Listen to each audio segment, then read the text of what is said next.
Welcome to Everyday Martial Artist, a weekly podcast where you'll join me, Brian Doucette, as I interview a different martial artist each episode and hear their story. Some guests you may have heard of, and some you probably haven't. Be sure to subscribe where all your favorite podcasts are available. Also visit our website at everydaymartialartist.com. If you're listening for a specific interview, I sure hope you'll stay and check out the other episodes.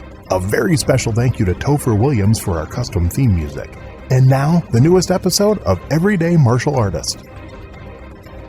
Everyday Martial Artist is brought to you by KOOnline.com for all your martial arts needs. Sparring and safety gear, rank belts, uniforms, weapons, patches, and more. Wholesale supplies made by martial artists for martial artists. Visit us today at ko-online.com.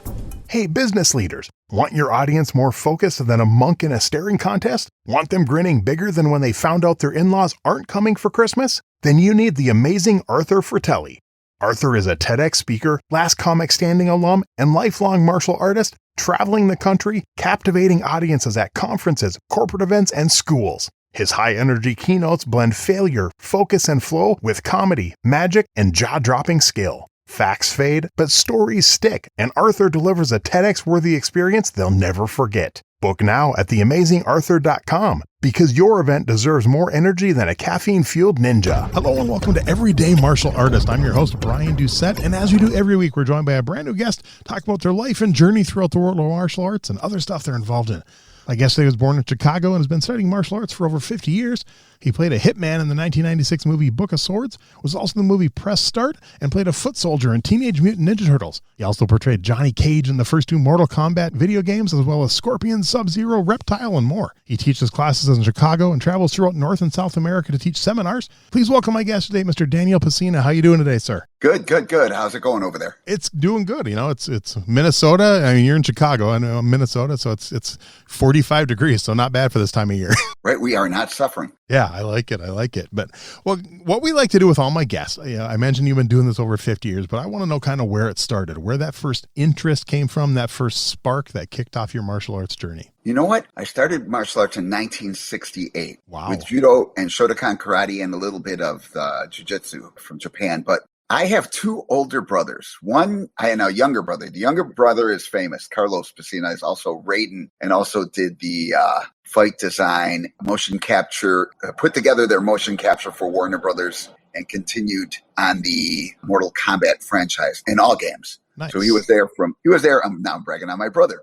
He was there from the concept. From the concept came outside of the company until this recent game. So he was the only one. He's the only one who survived that whole ordeal. Okay. But for me, I have two older brothers, and the age difference is big. So when we used to, they didn't pick on me, but when we used to do things like, run races or play ball, them being 6 and 8 years older made a big difference. They would always win. Yeah. And everything they'd always win, and I was always losing. So one time I'm watching TV with my dad.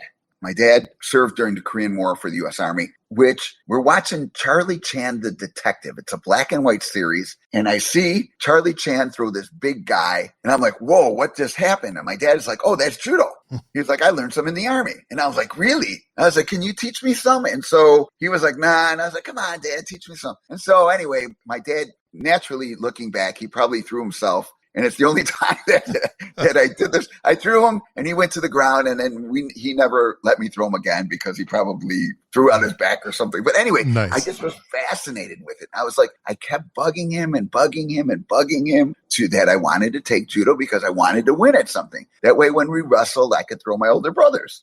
Cool. So finally, years later, he took me in to learn some judo, and it winds up at this time. It's 1968. So there's no kids classes. So there's teenage classes, but you had to be a teenager. And I'm like 10 years old, just turned 10 years old. And my dad takes me in, and the guy's like, oh, no, I only take teenagers. And my dad sees this stuff on the guy's wall, and he served the Army. He's in the Army. And my dad's like, oh, where did you serve the Army? Yeah, I was in Korea. And this guy served in Vietnam. And they're just talking. And all of a sudden, by the end of the conversation, he's like, I'll take your son. And if your son does okay. If I don't have to put up with him crying or anything like that, I'll keep him in the classes. And so, man, I just loved it. I just loved judo. And, we'd go 4 times a week, 2 hours each class back then, and just train judo for about 5 years. Wow. Okay. And I'm assuming you got into the competition side of it too? Yeah. And it was 6 months in between, at least 6 months in between belts. So I went to yellow belt. When I went to yellow belt after 6 months is when I first competed in their inter-school tournament. It was Chicago Judo and Karate Centers. Okay. And that guy had, it was a franchise. So the guy had literally, man, maybe there were 50 other schools at this tournament. So there's a lot of people. And I won first place. Nice. I won first place in my division, and then I got addicted to going to tournaments and doing tournament judo. But also they had a lot of people don't know they have katas in judo. They're 2-man katas. I've heard that, but I don't think I've ever seen one actually. Yeah. So I learned, man, I can't remember them now, but I realized that, again, because there was no kids classes, I was allowed to test for my black belt, but I could not wear a black belt because I wasn't a man. Meaning they described the man as 18 years old, able to be drafted, able to vote, able to pay for your own lessons. So unless I could do those 3, I couldn't wear a black belt, but I could try out for black belt, and learning those katas were part of that. And I remember getting a brown belt with a red stripe across it, meaning I was underage, but I knew what a black belt can do because it was kind of realistic. Yeah. Because there's no way, at the time, I think I was like 15, 16. There's no way a 16-year-old kid can defeat a grown man. Yeah. You know what I mean? Sure, my equal skills being, you definitely. Yeah. But strength too. Yeah. You know what I mean? Get punched in the face by a man at 16? No, I'm going to cry. Yep. Well, maybe not cry, but I'm going to be intimidated, Yeah. So they wouldn't let you be a black belt, but I went through that whole thing and, went that far. And then I went on to study with Wei Lun Choi, famous guy, because later on Dan and Asano would fly in to take privates from him. Nice. So, he won the Hong Kong International Koshu Championships where, it was kind of very similar to Sanda and MMA. Okay. So, but before what we know as MMA right now. So he won that one. Okay. Because they could actually break arms and stuff like that. Wow. And not get in trouble. No killing, but I think, killing, no eye poking, no groin grabbing, but you could kick to the groin. And I think everything else was allowed. That's crazy. Yeah. He has pictures of him breaking a guy's arm in midair. Wow. Yeah. So they were really going at it. So how long did you stick with judo? You said that original school was 5 years. When you switched to the next school, was that still judo? No. Okay. It was Kung Fu. Okay. That was Kung Fu. Yeah. It was Luo Bafa. What made you want to look for another style? The school closed. Oh, okay. School closed. It was there. And then all of a sudden it was. And my dad was like, well, we got to find something for you to, continue your studies, because I really enjoyed it and liked it and kept me out of trouble and things like that. And so we lived close to downtown.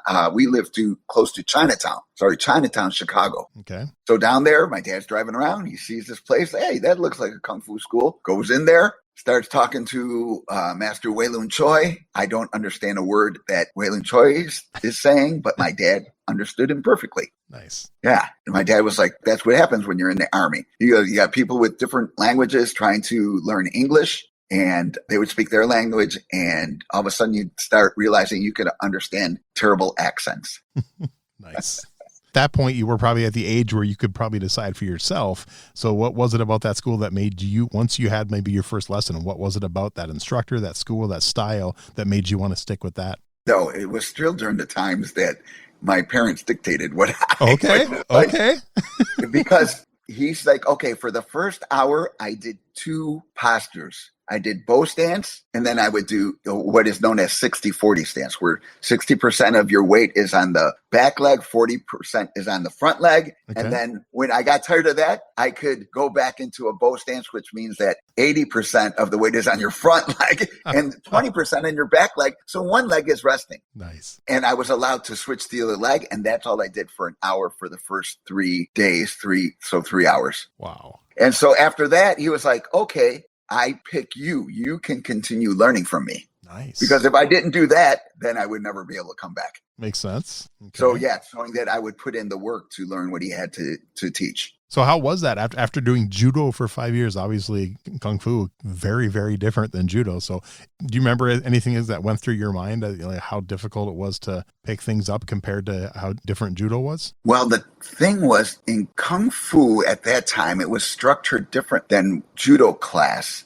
Okay. In judo, it's very Japanese. You sit there, you watch the instructor teach, and, then you mimic them and they help you with that. With kung fu, even though there were 10 other people in the class, he would teach everybody individually. Oh, wow. And he'd teach you one move and he would teach it to you until you got the move. And then he'd be like, okay, do that until I get back. And because you already realized that you had to do those stances back and forth until you died, so your legs were burning, even though I did judo and was like, my legs were in good shape. You just did that until he'd come back and then he'd add another one. And usually he'd add 3 moves each lesson. And so, you'd do that and he'd show you the application, but you weren't allowed to do the application because you weren't good enough to apply the technique yet, but you can do it in the air. And then, and then we would do some conditioning, like on a bag, hitting a bag with steel pellets in it. Yep. So against the wall. So you do things like that. But, the training was a lot different than the judo training. And how long did you stay at that school? I stayed there for 2.5 years until he moved.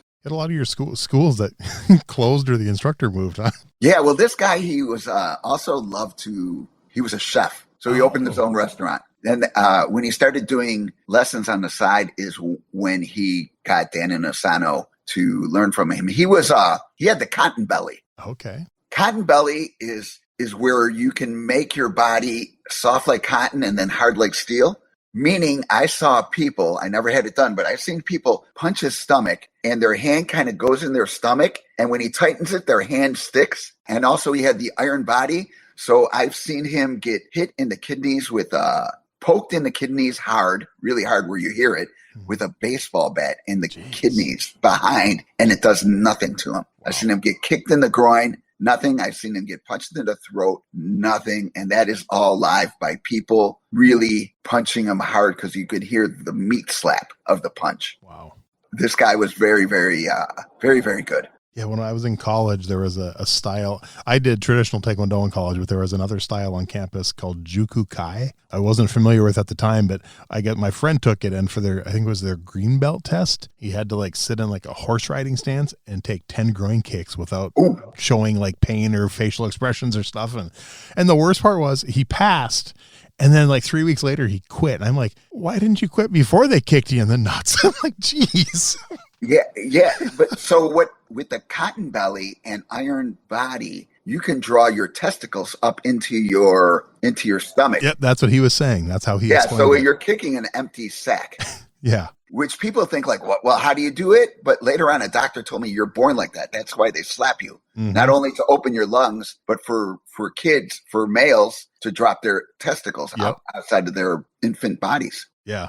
It's really, there's some weird stuff out there. Oh yeah, there is definitely. So you said about 2.5 years there. So what was next in your journey? How did you find your next school? And then I went to study 7-star praying mantis. Okay. Did you seek out someone specific? I learned that there was a 7-star praying mantis school, in a certain location up, I live on the south side. It was up north. So I went and got to watch a little bit, looked really, really cool. And the guy was an enforcer for the tongue. Nice. He really taught me a lot about training. He wouldn't beat us up, but whatever we do, he would do more. Meaning, okay, we're going to hold a horse stance for 2 minutes, parallel. So we would have to hold a horse stance with bowls of water on cups on our knees and in our hands, because once you start shaking, the water spills and you have to clean up your mess and you're humiliated. But he would stand there for 5 minutes. Wow. So if we were okay, we're going to do 100 push-ups, he would do 200 push-ups. Jeez. So he would be always doing way more than what he asked us to do. So it really set an example. Yeah. So when we're training, he would be training besides us. And we knew that everything he asked us to do, he was going to do more. And so it was really, really intense to know our instructor is always going to do more. So at the school one day, some drunk guy walks in. Hey, you guys do Kung Fu. Yeah, he goes, I do boxing. And then his name was Raymond Lai. Master Lai was like, boxing, that's really good. And he's like, you're damn right, it's really good. Boxing can beat Kung Fu. And Lai looked at him and he's like, no, I don't think so.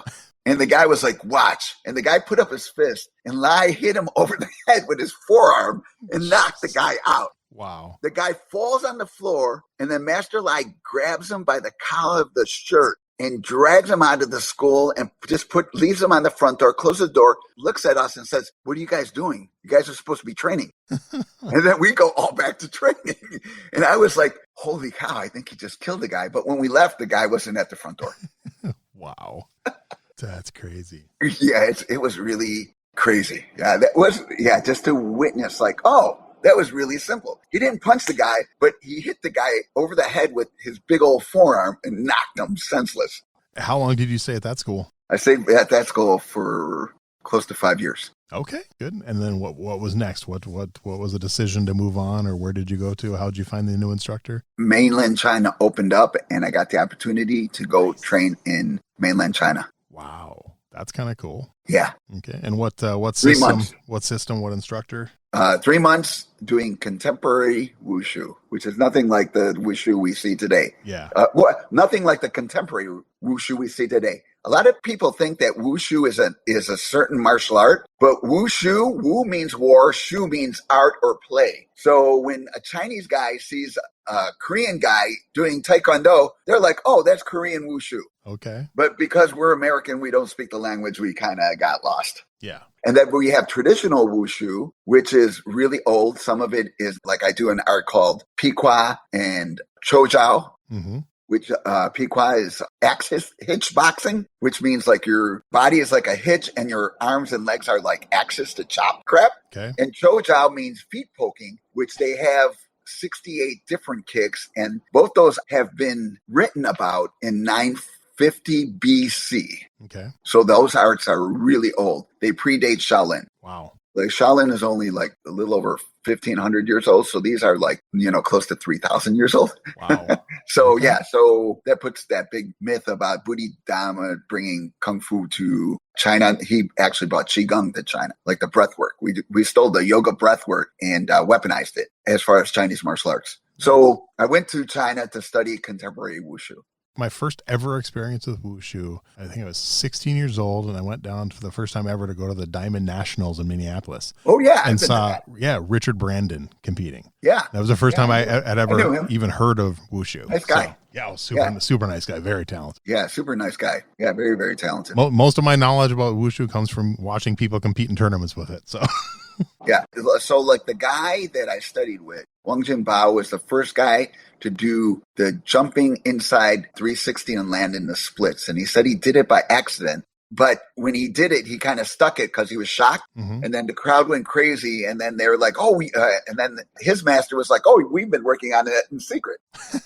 But this guy, when I studied with him, he was in his 50s and he can still do that stuff. Wow. Plus he did traditional wushu, the old stuff besides that. So yeah, he kicked our ass. Nice. So did you go to the Diamond Nationals to promote Mortal Kombat? Because if you did, I think I might have met you then. I did. I went to compete and later on to promote it. Yeah. Because I was there from 90 until 99. I only missed 1 year. And that was the year I moved to California. Otherwise, I was there every year. Just I wasn't competing. I was mostly just watching, being fan and stuff. Yeah.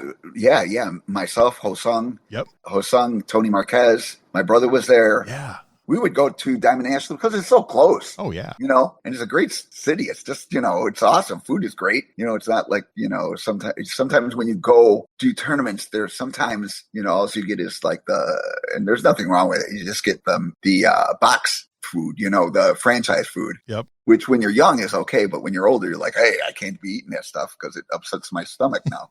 I know. I have a rule. Whenever our family travels, we can't eat anywhere that we can get back home. Yeah, so that's good. Always trying new places, or maybe places we've been before, but only when we've traveled. So we're going to Utah next week, so I'm looking forward to. We don't have a Zaxby's back here, and I know they have an In-N-Out Burger in Salt Lake City now, so I'll probably go to In-N-Out Burgers. Yeah. Yeah, good times. But yeah, good town. Nice town.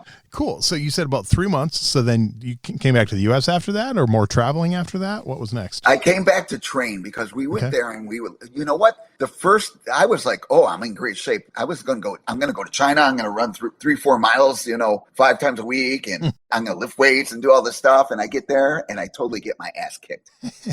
to get back to the hotel, a little kid had to ride me on the back of his bike because I couldn't walk. Wow. Because just the training was brutal, really, really brutal, because they didn't have if you ever talk to an old time gymnastics person, how they got beat up to be number one, that's pretty much what it was, because the guy teaching learned from a guy who thought that eventually you're going to use it to kill somebody. Okay. So with that in mind, your body has to take a lot.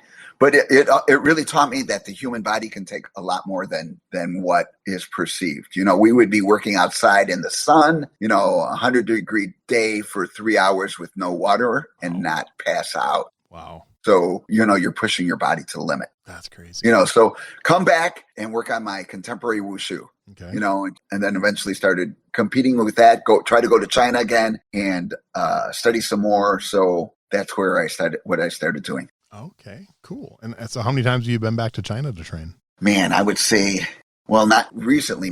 Eventually I did Bagua with a guy who did Yin Fu Bagua, which is really even rare in China because really quick, Bagua, the founder of Bagua, Dong Hai Chuan, had two students. The first student was Yin Fu, but he owned some kind of merchandising, maybe clothes or something like that. He was rich because he owned a company. Nice. And the other guy was Cheng Tinghua. Cheng Tinghua was Swai Jiao, or, a fast wrestler master. He wasn't rich. So a lot of times he had to teach for money, while Yin Fu didn't need to teach for money. So he only taught his relatives. Okay. So I learned from a guy who was hunted during the Cultural Revolution by the Red Guard and used his martial arts to kill people. He learned from the son-in-law, the son who married the daughter of Yin Fu's daughter, Yin Fu's father. Yin Fu was the father of a daughter, and his daughter married a guy, and they had kids, and that one of his kids taught my master. Okay. Yeah. So that's a whole different story about that stuff. People not seeing how traditional martial arts is not good. Mm-hmm. It's really good for providing you do the conditioning, hitting the iron bag and, doing all that hard training, not just the weightlifting or hitting. One time I studied and the guy basically had, a Weeble that rocks back and forth. Yeah. Is that old? Did they still have those? The Weebles wobble, but they don't fall down. Right.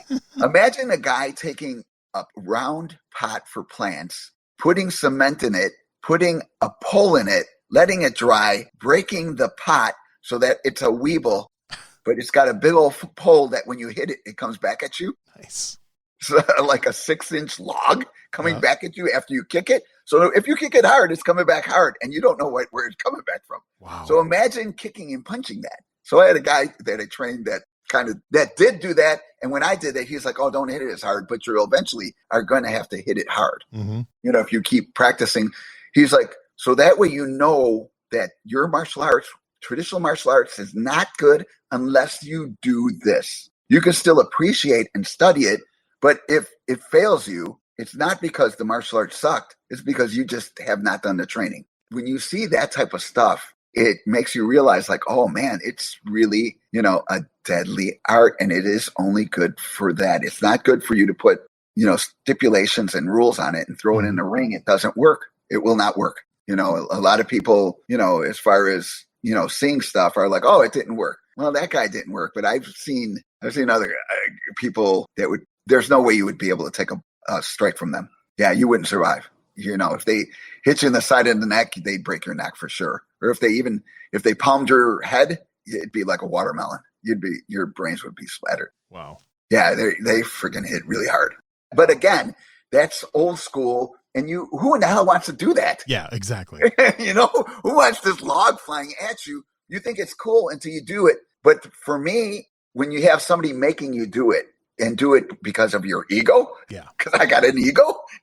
So, you're doing it not hard, but you're learning I could see how in the old days this stuff would work. Right. I know. I've talked to a lot of people about some of the training and different styles and stuff. And I'm like, I thought the training I did in the early 90s was hard, but no. That's okay. Yeah. It's cool to see, and it's cool to kind of experience, even though I never did it to that extreme. Right. But, even today, I have a 40-pound bag of steel pellets that I kick and punch. Nice. I don't hit it really super hard, but I hit it hard firm. Enough. and I've hit it hard before. It just keeps me tuned in. So that way, if I've ever hit you, your body is not nearly as solid as 40 pounds of steel. That's cool. Yeah. So at what point in your journey, at what age, what style did you first start getting involved in the teaching side of martial arts? I started teaching for my formal instructor. Mm-hmm. Formal instructor, former master, meaning he is the one who taught me there is a technique for every single movement in martial art. Even the bow has 500 applications. Okay. Even when you bow or anything. In other words, he was the one who pointed out how to weaponize every single move. Take this move, explore it, and weaponize it. His instructor was one of the 5 that showcased martial arts at the Berlin Olympics. Nice. Okay. In 28 or whatever that was? Yeah. Yeah. So he was the one one of the ones 5 chosen to do that. And he is one of the 5 fathers of contemporary wushu, of what you see today. He is the father of it. But also he was persecuted during the Cultural Revolution. They never caught him. Wow. But, people with guns would go try to, and you think like, oh, you can't defeat a gun. But even my Bagua master was like, I encountered a guy with a rifle one time. And I was like, I'm dead. The guy's got a rifle. I'm dead. But he approached me because he wanted to capture me. He didn't want to kill me. Right. He goes, so soon as he got near, I killed him. And I was just like, there's a long story to that conversation. Yeah. Should I do it? It's up to you. So after training, we would go have a beer. Mm-hmm. And my master's like in his 70s, and we're training, and he would do everything with us. And it was a Master Jubao Jin. So I saw him kind of looking out, and so I was like, hey, master, are you okay? And he had a translator, and the translator, hey, are you okay? And he's like, he looks at me, he's like, never use your martial arts to kill anyone. And me being a smartass, I was like, well, wait a minute, but master, you've used it to kill people. He's like, you asked me if I was okay. And right now, when I was staring out, I could see the faces of all the people I killed haunting me, and I'm regretting it. And my thinking, did I really need to kill them? Because some were sure if they're persecuting you and they want to capture you to torture you, you got to kill them. But other people were, hey, my kung fu is better than your kung fu. Hey, let's find out. And you kill them. And he's just saying, that's what I mean. Don't kill anybody because it's going to haunt you. And now I've lived all these years, I'm getting haunted all the time. And so his lesson was don't kill anybody because they haunt you. Not because it doesn't make you a good person, but because in the end it affects you. Because that's their freaking ego. Makes sense. So that is that whole thing about, people knowing that, sure, you have a gun, but if you try to capture somebody who knows really good martial arts and doesn't want to be captured, they're going to kill you. Yeah. Yeah. What led you down the path of Hollywood and video games? So we were at the Battle of Atlanta competing, and we heard that they're looking for people for a movie. And so myself and Hosang and my brother Carlos and Rich DeViz were like, hey, if anybody approaches us about a movie, we're going to say, hey, we know other guys who are really good at martial arts that could be in the movie. And so we made this pact. So Hosang won the Grand National for that tournament. He won the overall forms and weapons. He was just like, hey, I know some guys who would work perfectly for this. So all of a sudden I find myself in North Carolina trying out for this movie that I don't know the name of. And then I find out it's Teenage Mutant Ninja Turtles. Nice. And though I'm too tall to be a turtle, I'm going to be a foot soldier. Very cool. Yeah. So when I watch the movie, I would say every scene I'm taking something. Every scene that I see in Teenage Mutant Ninja Turtles, I'm taking some kind of fall or some kind of hit and stuff like that. And it's relatively not as easy as people think. Yeah. If you watch the old movie, you see us running around looking like we're jittering. What happens is the guy in the turtle suit can't see where they're kicking or punching. So when they're doing a move, my job is to get in front of it. And sometimes you get hit and sometimes you don't and take the fall. Very cool. And so you can't do it from a standstill because you don't know which way they're going because they can't see. So you got to be moving and you see the movement coming, and your job is, because you're a martial artist and you know things, you can jump in front of their kick and punches. So it's totally different than today, and there's nothing wrong with it. A lot of the stunt guys you see are all self-taught. Mm-hmm. They took a couple of martial art lessons and they practice on their own and they learn to do their own stuff. So they don't have any real formal training, which is really cool. But back then you couldn't do that because you really need a lot of training. How long were you on set for that? 4 months. Really? That long? Wow. Yeah, a month. Yeah, because they don't want anybody to die. Yeah. So, so you guys got these other trained martial artists throwing kicks, not knowing where they're going. So we're trying to choreograph everything, making sure that we know just about when you see where they're positioned, about where the techniques are coming. Mm-hmm. We practiced that for like a month or 6 weeks. Okay. Then 3 months to shoot it. We went a little bit over, so we stayed a little bit more. Okay. We had to get the job done. So, yeah. Nice. That's awesome. I actually still remember going to that opening day at the movie theater when I was in high school. So, yeah, loved it. It was so cool. Yeah, such a great time. Nice. So great guys, different styles of martial arts, systems of martial arts, all walks of life, all just hanging out, because though you're hanging out, you can't really be not ready. You always got to be ready. Even though that it might be 2 hours before they shoot, they don't want you coming on the set not hot, warmed up. You got to be ready. So we're always just goofing off with martial arts or lifting weights or just kind of talking. And it's like a brotherhood. Really, it was like a brotherhood. Okay. With the stunt guys. So how different is it, just from your experience, filming roles for a movie versus filming a character for a video game?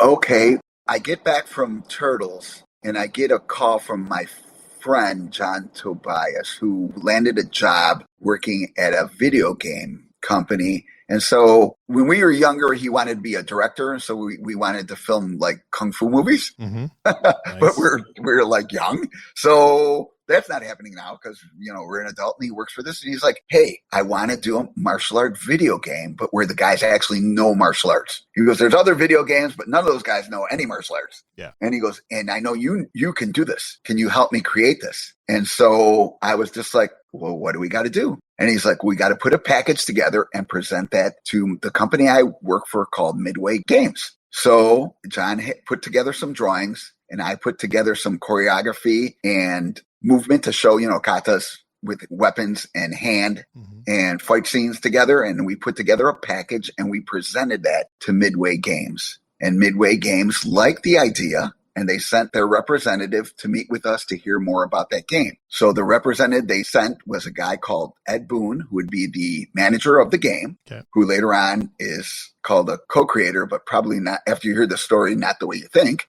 So we presented him with ideas for the game. So during this package, John was like, what ideas do you want to bring to the game? Because you're going to be in charge of doing the fight choreography, we called it. Now they call it fight design. And what do you want to put in the game? So I was like, I don't want to do Japanese ninjas. I want to do Chinese ninjas called the Lin Kuei. There's a myth. They look totally different than the Japanese ninjas because they're going to look like this. So I sketched out a drawing that later on would be the basic creation of Scorpion and Sub-Zero. Nice. So basically I concept created Scorpion and Sub-Zero and then collaborated to create Scorpion and Sub-Zero with John Tobias. We presented all this stuff, and actually the guy said no, that it'll never make any money. But he liked the idea of a fighting game and was going to do a mainstream fighting game, not a two-player versus more like a beat-em-up game with Jean-Claude Van Damme. Okay. So our idea was scrapped, and he was going to go to do a game with Jean-Claude Van Damme. So months later, I got a call. Hey, that fell through. They're going to let us do our game, our fighting game. So I showed up to the studio, which wasn't a studio. It was a storage room. Okay. So John and I spent a couple hours cleaning out a space where we could find a flat wall to film against. And John had his father's camera, and he set up his father's camera, and he told me, do something cool. And then I started creating Mortal Kombat. Nice. So now the answer to your question. So we started filming, and then we're looking at the film, and after we filmed for 8 hours, just doing martial art moves for 8 hours, looking at them, we're doing more movement. And then John is like, looks at him, and he's like, we can't use any of this. I was like, why? And he's like, see, when you're closer to the camera, you're bigger. And when you're further away from the camera, you're smaller. We can't use any of this. And then I was like, oh, crap, we got to map out on the floor limits of what we can do. And he's like, and also it lets me know that I have to do limits on lighting, because when you go too far forward or backward or towards the camera, the lighting changes on your face. So now we got to create this whole thing where we can keep everybody lighted and the same height. You know, my brother's 2 inches bigger than me, so he has to look the same size as me. You know, Hosung is an inch shorter than me, so we got to make him look the same size. You know, so we're starting to create all this stuff. Like, you know, basically that's the first hurdle we went over. So then, okay, we show up the next day, we start mapping out stuff. Okay, let's take a look. Let's start organizing this. do every single technique to the face. So now we're doing not regular, horizontal, vertical punches, screw punches, claws, eye pokes, stabs to the throat, palms to the face, eye gouges, slaps to the ears, eagle claw, tiger claw, leopard claw. We're freaking praying mantis fist. We're putting all this stuff out, filming it and seeing how it looks, first of all, to your face. So we haven't even covered any of the other things. Wow. And then we're like, okay, now kicks to the face. So we're doing all this stuff, and then we take a look at it and see what would work and what would not, because we realized going 2D that an axe kick looks exactly like a high front kick. But we didn't know that until I did it 60 times, 50 different ways. So we literally spent the first 10 days, has 60 video hours worth of footage, which was all erased to save money. Yeah. Because then we just taped over that so we could save money of what we actually thought we would needed. And we did that process maybe like 10 times. That's crazy. So definitely a lot more into that than filming a scene for a movie.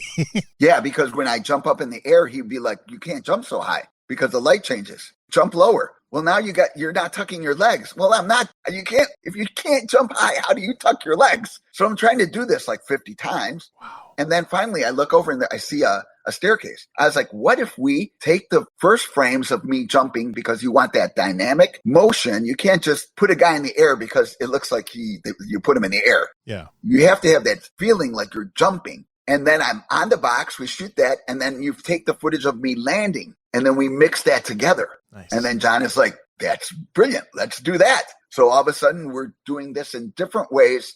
So that way every character would have a different way of doing a general move, but be able to put their personality behind the move. Mm-hmm. So that way they all wouldn't look like cookie cutter. Yeah. That way every character would have his own style, his own way of doing things that people would know if they're slightly off. They'd be like, no, that's a totally different guy doing that. Or that's a totally different style. Yeah. Because it's not the same. Nothing is the same. So every character in MK1 has slightly different ways they punch or kick or move. And at that time, we were storing up all these moves. We had all these ideas, like not just what you see, like the bait, really just all these crazy techniques. One time when we're looking at it and I'm doing reactions. So I want different reactions depending on how hard I get hit. So if I only get punched in the face slightly, I move different than when I got my face pummeled, gets knocked back. And then I got knocked back and I'm acting dizzy. And John's like, that's good. Do that dizzy again. And I'm doing that dizzy.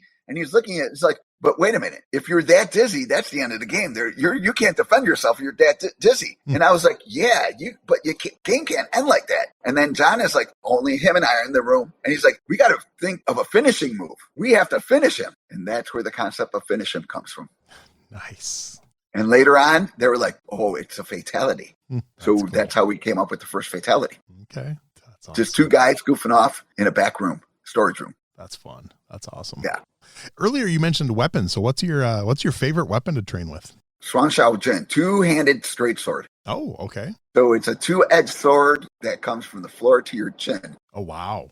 And it's a very light weapon, not really made to take a hard block, so you're constantly dodging. Yeah. So you're constantly dodging and cutting and slicing and poking and things like that. So you need a lot of experience, because in order to learn how to defend against a staff, you have to master a staff. Mm-hmm. In order for you to learn to defend against a broadsword, you have to master a broadsword. So you have to master at least 5 different weapons. I would say a staff, a broadsword, double broadsword, a pudao or kwandao, a heavy weapon, like something that weighs 15 pounds weapon. Mm-hmm. Imagine a big blade on a stick. Yeah. A big heavy blade, because the guy who usually uses the blade is riding a horse. So we're swinging this stuff around while the horse kicks you. Nice. So imagine that, and you have to learn a flexible weapon like a chain whip, like a rope dart, which later on I put in the game, or a meteor hammer, something flexible. A 3-sectional is also a flexible weapon. So you have to learn something like that, master those, and then you can master a two-handed straight sword, because you know how to fight those without really taking a heavy block. Okay. Because your sword is only 3 pounds. Yeah. So if you try to block, some big guy swinging a 15-pound blade at you, and you're blocking with a 3-pound blade, you will not do well. Yeah. So, I have to learn how to absorb it and guide it and counterattack. Okay. Interesting. That is my favorite weapon. Then naturally, the straight sword, Mhm. but like the old straight sword, which is also known as like a 1.5. So you can use 2 hands on it or 1 hand on it. The hilt is not long. And then the third weapon is the rope dart, which I gave the Scorpion. Cool. Talk a little bit about Chicago Wushu. How did that start? So finally, I was like, man, I'm tired. My teacher was like, don't you ever want to teach for yourself? Mm-hmm. You're here and you're doing it and you love it. Why don't you just teach for yourself? And so I was like, yeah, maybe I'll start to do that. So, I started teaching for myself. I had a daytime job managing the world's biggest neighborhood health club. I think we had over 10,000 members. Wow. In the health club. It was like, had a 1/4-mile indoor track. Jeez. 8 indoor tennis courts. Wow. Like 5 or 6 indoor squash courts. It was huge. The place was huge. So, later on when the school started going well, I was like, man, I'm going to quit this job and just do Kung Fu all day long. Okay. So I started with the vision of training more. A lot of it was contemporary. Mm-hmm. Wasn't really training traditional anymore. It's just all contemporary, athletic. Everybody has being athletic in shape, a lot of lifting, a lot of running, a lot of stretching, who could jump the highest, who can move the fastest. Yep. And after a while, I did that. I had to school for 15, 16 years. Wow. And then I needed a knee and hip replacement. Ouch. So after that, I was like, I can't be doing the jumping and the fancy stuff anymore. I'm going to have to go back to traditional martial arts. And so I started going back to China to learn like with the old guys. When I mean the old guys, the guys who are like mid 70s, 80s, 90s, old. A lot of them, a few of them, hunted during the Cultural Revolution. Mm-hmm. So you can imagine Western with a wanted sign and your face on it. And so all the bounty hunters are looking for you to make money off of you. Yep. So that type of hunted. So, the guys were very, very good. I was very fortunate that my master was like, oh, look for this guy because he's really good. Look for this guy. He would point out people to train with who are like, oh, no, that guy is like, my instructor was friends with that guy. If you can get in contact with him, I could write you a letter and he'll realize who you are, that you're, part of his family. Mm-hmm. When you're training and friends with Kung Fu master, like if I have Kung Fu brothers who I consider like a brother that study with other masters, but I trained with them there. So now they're their brother, Nice. And it's like a brother thing, Yeah. which, if you do karate, same thing. The guys you sweat with or Exactly. roll with. Yep. You do jujitsu, the guys you roll with all of a sudden are your friends. Mm-hmm. And you're thankful that they didn't break your arm or choke you out too many times. You got like a friendship, brotherhood, even though that once in a while they apply the pressure, sure, but they're like your friends. Yeah. And so these guys are like my friends. So I took this letter, this guy was like Piqua master and Chojiao master, Fanzichuan master, tumbling boxing. And, he was like, who? And he's like, no, I never heard of him. Who did he study with? And then I mentioned Wen Jinmin, his master. And he's like, oh, I know that guy. You studied with him? Let me see something. And so though I trained formally with my master, they would say like, oh, wait a minute. You actually know Chinese martial arts. You're not like no offense, somebody who comes from a different style, because karate has their own flavor. Exactly. Yep. Chinese have their own flavor. So when they see a Caucasian guy doing Chinese martial arts with Chinese flavor, they're like, whoa, wait a minute. This monkey has tricks, because naturally I'm a monkey, because there's no way a non-Chinese guy can know Chinese martial arts. Right. So all of a sudden I'm a miracle monkey who actually knows Chinese martial arts, and they want to teach me. Nice. Because it's cool to teach a guy who other people would be like, that Caucasian can't do martial arts. Whoa, you taught a monkey how to do martial arts. So awesome. That's the basic way I describe it. So, okay. Not offensive or anything like that, but you know what I mean? Yeah, definitely. Yeah, because culturally wise, we're not as flexible. They squat to do the poop, which makes their Achilles tendons and their knees and their ankles and their hips very flexible. While we sit on the throne, that's not good for flexibility. Yeah. Range of motion is quite different, as an example. So yeah, just culturally, the culture is different. So the martial art is different. So that makes sense. Yeah. So I got to train with a lot of cool people. That's cool. So over 50 years in the martial arts, almost 55 now, is there one philosophy that you've learned or developed over all that time that it's just at the top of your list? It's super important to you. It's all about training. Nice. And you have to be open to anything. You have to keep an open mind. I like it. Because when people say like an unwise person doesn't learn from a wise answer, but a wise man can learn from basically they say dumb. Yeah. But yeah, from a dumb question is kind of true.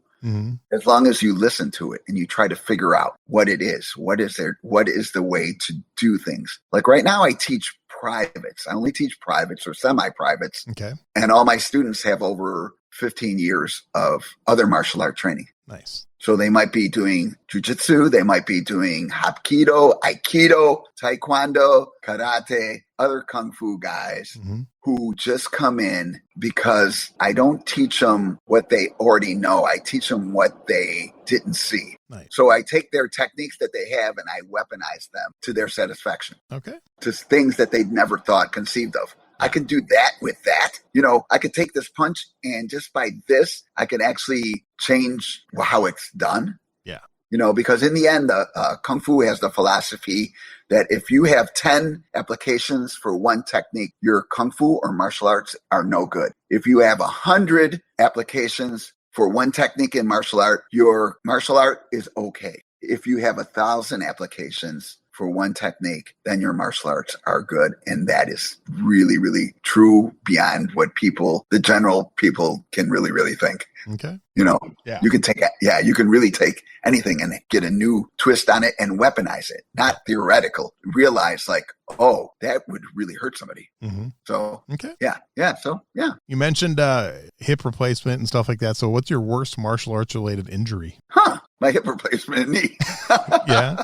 Yeah. Was there a specific injury that caused one of those or? Well, I'm not that smart because you know how we are. We keep training. Exactly. Oh, I sprained my knee. Well, I won't go as hard. Shake and then it you're off. going as hard. Yep. Because the guy next to you is going hard. So you're like, you can't outdo me. I'm going to do it just as hard as you. Yep. Even injured. Young and stupid martial artist. Yes, because that's what I mean. It's like we're really all the same. Yeah. In certain aspects, we are the same. Yep. You are my brother. If you do martial arts, you are my brother, you are my sister. Yep. If your martial arts are pretty good. Yeah. Not if I tried it for 6 months. Well, you are not my brother or sister because I've been doing it over 55 years. So until you've been doing it for 30 years, you are definitely not my brother or sister. Well, hey, I guess I'm your brother. So. There you go. Yeah, because we know. Yeah. You're training. Yes, sure. You did. Yes, you're correct. Yep. If you do that, yeah, and two, people, you're like, well, what good is that? Well, it's a lot good, learning to get slammed on the floor by judo, people who don't want to throw you, want to slam you into the floor, and you learning how to take the fall can last a lifetime. Yes. Yep. And you adapt with it and you add it to your own martial art, and in the end, you teach the martial art. If you know the whole system, you teach the whole system because you let them pick out what they need and what is good for them. And unless you did it 1,000 times, you don't know if the technique is no good. Right. Maybe you suck. Maybe the technique is perfectly fine, but your attitude going into it sucks. So the technique doesn't work. Attitude is everything. That's huge. Or maybe you don't realize oh shit, maybe I should stretch a little bit more. Sorry for swearing. That's okay. Maybe I should stretch a little bit more and then the technique might work a little better for me. Oh, at my age now, I just turned 51 this year, and there's days where I'll go into the gym and I'll spend more time stretching than doing technique. Yeah, it's good for you. I know. My old full-time job was literally a 2.5 minute drive from my dojo that I train at. I have a key. So I'd go there on my lunch break and spend 45 minutes just stretching on my lunch break. And that felt so good. Yeah. Now I'm further away and I can't do it anymore, but it was so nice. Yeah. See, we're the same. Exactly. So what are your thoughts on something like MMA and the UFC? Is that something you're a fan of? You know what? I watch it when in company. So I never watch it by myself. But if somebody's like, hey, let's watch the fights, I watch them. Okay. Those guys are athletically good. Sometimes I don't think they show the martial art etiquette. Yeah. Some of the old school guys did. Yeah. Some of the newer guys just don't. And they do more brawling, which is what they want to do. It's their own business to do it. Exactly. I enjoy it. It's entertainment. It's a sport. Yeah. You can use it to fight, but it is not combat because combat is killing and it's not intent to kill. Exactly. Too, a lot of people are like, oh, we can do that technique. No, unless you do that technique 1,000 times for 10 years, you cannot really do that technique. Yeah. You think you can do it, but you can't. Even a simple eye poke, until you really have poked something that replicates human eyeballs, like steel pellets or something like that, you don't know your fingers can really take it. Because you might poke and you hit the upper skull and they break your fingers. That's too bad. Exactly. But, for me, if I go to poke and I hit your upper skull, I'm going to leave a bruise in your skull and I'm not going to hurt my fingers. Nice. So, and it's just perspective. No offense to anybody because they're still cool and they're doing it. It's awesome. Yeah. To see human body, how it can take those blows.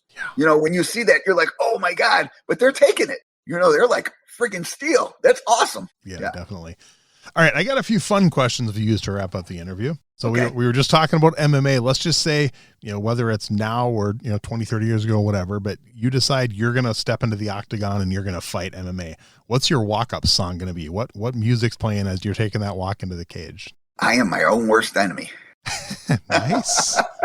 Nice. I like it. Yeah. Okay. All right, cool. That's a good one. All right. Now this one, it doesn't have to be 4. I've had people give as few as 2 and as many as like 7 or 8, but just 3, 4, 5 names you'd put on your personal Mount Rushmore of martial arts. My personal. Yep. Mazimba. Okay. Chubajin. Nice. And actually my Bagua instructor, my Piqua, Fanzichuan, Chojiao instructor. Go Jinhua is what I consider like my overall master, because he is the one who really opened my eyes to realize like you can weaponize really anything, on your body, any technique, and you can make it look like it's silly, but really when you get hit by it, it would just crush you. Right. So he really opened me up to that. That would be my third one. And naturally, like I'd need Jet Li and Jackie Chan on it. Nice. Because those guys are, Jet Li being in the movie is awesome. And Jackie Chan is just, he's just tough. Yeah. He's fucking just, great stunt man all around. I met him. I was going to be in the movie Drunken Master 2 with him. Nice. But a typhoon hit and I couldn't be in it. But anyway, I met him. Awesomely cool guy. That's cool. He had a roll of hundreds. And when we went to a restaurant and we pulled up, he would just start handing out money and people, listening to people's stories, hugging people, hearing their problems, saying, yeah, I feel for you. Don't worry. Things are going to get better. Oh, can I help you? Here's $1,000. Holy cow. Wow. That guy was awesome. That guy was just awesome. That's a damn good Mount Rushmore.